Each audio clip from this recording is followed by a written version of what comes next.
बहुत जन्मों के पुण्य उजागर हो, कई जन्मों के पुण्य उदय हो तो हम मनुष्य बनते हैं। क्या मालूम, क्या पता, बैल, हाथी, घोड़ा, गधा और जाने क्या क्या, कीट पतंगा, पशु पक्षी, क्या क्या बने होंगे हम सब, उसके बाद मनुष्य बनने का सुअवसर प्राप्त हुआ। पशु पक्षी की तो चलो खाल और उनके बाल भी काम आते हैं, हमारा तो कुछ भी काम नहीं आता। उनके नख, नाखून और खुर भी काम आते हैं, हमारा कुछ भी काम नहीं आता। उनकी हड्डियां और खाल, मांस सब काम में आता है, हमारा कुछ भी काम में नहीं आता। हम फिर भी मनुष्य हैं और अच्छी योनि में हैं, हम फिर भी परमात्मा का भजन नहीं कर रहे। ये अवसर मिला है तुम्हें, बड़े भाग्य मानुष तन पावा, सुर दुर्लभ सत ग्रंथन गावा। ये बड़ा अवसर मिला है तुम्हें मनुष्य का जन्म, अन्यथा तो तुम भटकते रहोगे और जीवन भर यहां वहां भटकोगे, कुछ प्राप्त नहीं होगा। जरा बताना, एक ही जैसा इंसान दो, एक इंसान महलों में रह रहा है और दूसरा इंसान सड़क पर सोने को मजबूर है, दोनों में अंतर क्या है? आप कहोगे कदाचित शिक्षा, आप कहोगे कदाचित उसके कुल खानदान में पैसे रहे होंगे। ये दोनों ही बातें बिल्कुल परस्पर सत्य नहीं है। कितने ही ऐसे लोग हैं जो शिक्षित नहीं होने के बावजूद भी महलों में रह रहे हैं। कितने ऐसे लोग हैं जिनके कुल खानदान में कोई अमीर नहीं था, उसके बावजूद वो महलों में रह रहे हैं। जरा बताना दोनों में अंतर क्या है? एक व्यक्ति जमीन पर, फुटपाथ पर सोने के लिए मजबूर है, जिसके पास न बिस्तर है, न बर्तन है, न कोई सामान है, और एक व्यक्ति के पास सब कुछ भरा हुआ है और दोनों कहते हैं हम दुखी हैं। एक तो यह प्रश्न का विचार करना, और एक और प्रश्न है, तुम में और पशु पक्षियों में अंतर क्या है? इस बात का जवाब देना जरा।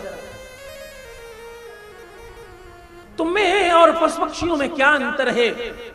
क्योंकि शास्त्र कहता है, शिव महापुराण कहती है, आहार निद्रा भय मैथुनंच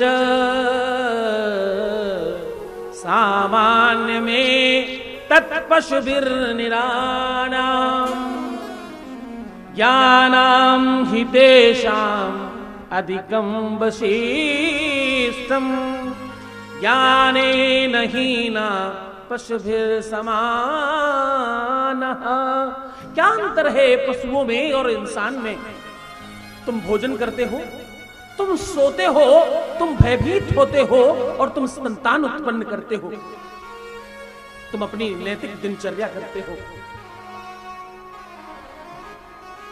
आहार निद्रा भय मैथुनंच, ये सारी की सारी चीजें जो तुम कर रहे हो वो पशु पक्षी भी करते हैं। वो भी संतान उत्पन्न करते हैं, वो भी भोजन करते हैं, वो भी डरते हैं, वो भी डराते हैं, वो भी भयभीत होते हैं, और उनमें भी वो सब कुछ है। आहार निद्रा भय मैथुनंच, ये सब सामान्य है। कई मनुष्य रूपेण मृगाश्चरन्ति तो नहीं, हम में क्या खास बात है? एक बड़ा अंतर है जो मुझे समझता है, मुझ अज्ञानी को, मुझ दास को जो समझ में आता है वो मैं तुम्हें बता रहा हूं। मुझे लगता है कि हम भगवान की भक्ति कर सकते हैं, जब पशु पक्षी भी कर सकते हैं, ऐसा कहीं लिखा नहीं कि वो नहीं कर सकते, वो भी कर सकते हैं। हम परमात्मा की भक्ति कर सकते हैं, हम व्रत और उपवास कर सकते हैं, हम साधना कर सकते हैं, हम पुराण सुन सकते हैं और हम परमात्मा से प्रीति कर सकते हैं। हमारे पास ज्ञान है, ये अधिक है हमारे पास, जो उनमें नहीं है।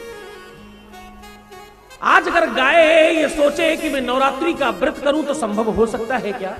हाँ, आज कोई शेर सोचे, कोई बैल सोचे कि मैं किसी मॉल में जाके शॉपिंग करके आता हूं, ये संभव है क्या उसके लिए? तुम्हारे लिए संभव है? हाँ,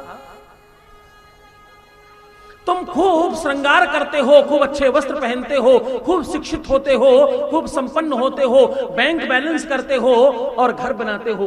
किसी भी पशु पक्षी का कोई प्लॉट बताओ जो उसने वक्त जरूरत में बेचकर परिवार चलाने की व्यवस्था कर रखी हो। कोई उसकी एफडी बताओ जो कदाचित उसके घर में कोई आवश्यकता पड़ेगी तो वो उस एफडी को तोड़कर अपना काम चलाएगा। जरा विचार करके बताओ ना, होती है क्या? उनकी एफडी होती हो तो बताओ, अगर उनके कोई प्लॉट पड़े हो तो बताओ। तुम्हारा ये सब कुछ पड़ा है और तुमसे उनकी संख्या बहुत ज्यादा है। जिसने चोंच दिया है वही उनको भोजन देता है, और जो उन्हें जन्म देता है वही उनका पालन करता है। उन्हें पूरा विश्वास है अपने परमात्मा पर, इसलिए वो कोई कुछ और नहीं करते। हम सब विश्वासी होकर के भी अब विश्वासियों की तरह जीवन जीते हैं, इसलिए परेशान है। मैं तो ये कहना चाह रहा हूं